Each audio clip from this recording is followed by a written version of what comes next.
All right, back in the garage, 53 ZB. Got the manifold mounted. I don't know that I'm 100% happy with the way it worked out. I don't know if this is going to show up on video, but I think my little see that one, that's definitely not right. That needs a little work on. But I think my blocks are, I don't know, 1/16 or so, 1/8 of an inch too freaking short. It was calculated based on the original thickness of this flange, and then by the time I got done grinding and filing that flange to size, I lost consider a little bit. I think to just get it started running and out, you know, I gotta redo that one. You know, that'll show up when I zoom in there. Yeah, that's too far over. It needs to be up against the. Anyway, but that one, back out. That one is tipped that way. This one's tipped. They're all tipped towards the intake manifold at a significant amount. So I may McMaster car some slightly wider stock. I'd figure out what this is. I ordered and go maybe it's like a 1/16 wider, which will make it a little taller, make it better.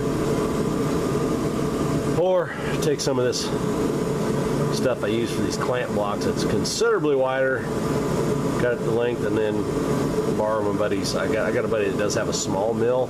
I could make individual blocks that are slightly custom size, because these are kind of custom now because of grinding to fit between the manifolds.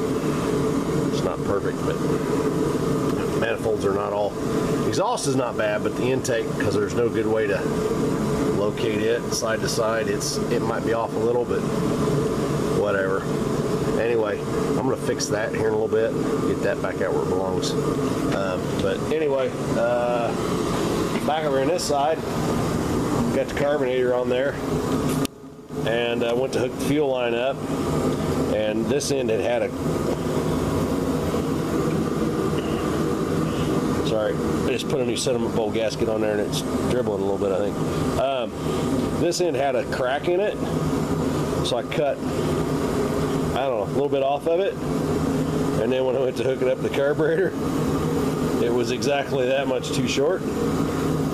I do have this piece of hose, which I think is going to be long enough, so I'm going to see if I can get this on here. If I can get that on there, if that doesn't leak, if I'm not leaking there, I might put the plugs in it and see if this thing will fire up tonight. So anyway, I'll just put you back up on here just so I don't have to hold on to you. Get in the hole. There we go. So next little bit is to take the fuel line that's up there, swap it out with that one, see if it's long enough. Fingers crossed, if it's long enough, we'll get that hooked up. I'm gonna put the plugs in it, put the plug wires on it, we'll crank it over. See if she'll light, maybe. Anyway, I'll be back.